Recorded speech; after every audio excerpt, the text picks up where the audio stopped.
आणि JD Vance नेमकं काय म्हणालेले आहेत आपण ग्राफिक्सच्या माध्यमातून पुन्हा एकदा जाणून घेऊयात।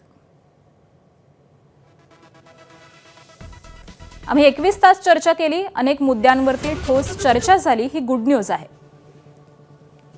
पण कोणत्याही निष्कर्षापर्यंत पोहोचलो नाही। आमच्यापेक्षा इराणसाठी ही वाईट बातमी आहे। सहमती होत नसल्याने आम्ही अमेरिकेला परत जातोय। इराणने आमच्या अटी मान्य केल्या नाहीत असं देखील जेडी व्हान्स यांनी म्हटलेलं आहे।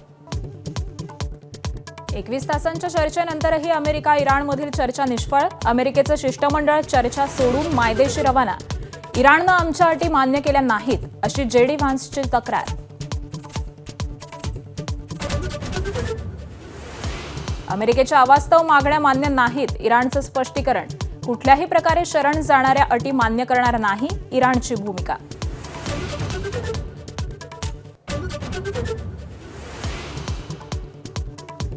पाकिस्तानात शांती वार्ता सुरू असताना देखील इस्रायलचे लेबनॉनवरती हल्ले सुरूच। गेल्या 24 तासांमध्ये 97 जणांचा मृत्यू, तर आतापर्यंत इस्रायलच्या हल्ल्यामध्ये 2020 जण ठार। सुनेत्रा पवार आज प्रचाराचा नारळ फोडणार। कन्हेरीतील हनुमान मंदिरामध्ये दर्शन घेऊन प्रचाराला सुरुवात करणार। राष्ट्रवादीचे नेते उपस्थित राहणार।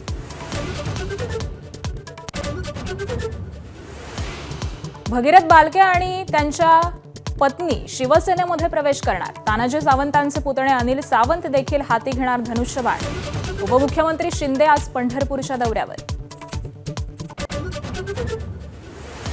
नाशिकमधील लैंगिक अत्याचार आणि धर्मांतर प्रकरणातील नामांकित कंपनीला टाळं लागणार। कंपनीतील कर्मचाऱ्यांना मुंबई पुण्याला स्थलांतरित करणार। ज्येष्ठ गायिका आशा भोसलेंवरती मुंबईच्या ब्रीच कँडी रुग्णालयामध्ये उपचार सुरू। अति थकवा आणि छातीतील संसर्गामुळे रुग्णालयात दाखल। आशा भोसलेंची नात जनाई भोसलेंची एक्सपोस्ट करत माहिती।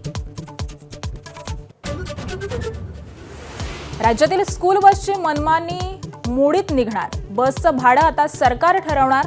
शालेय वाहतूक अधिक सुरक्षित करण्यासंदर्भामध्ये सरकारकडून अधिसूचना जारी। यंदाच्या आयपीएलच्या मोसमामध्ये चेन्नई सुपर किंग्सनं उघडलं विजयाचं खातं। दिल्ली कॅपिटल्सवरती 23 धावांनी विजय। संजू सॅमसनची नावात 115 धावांची खेळी।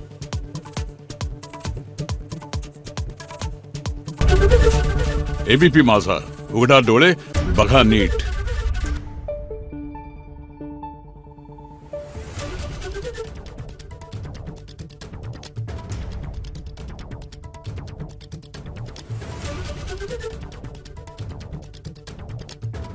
Thank you.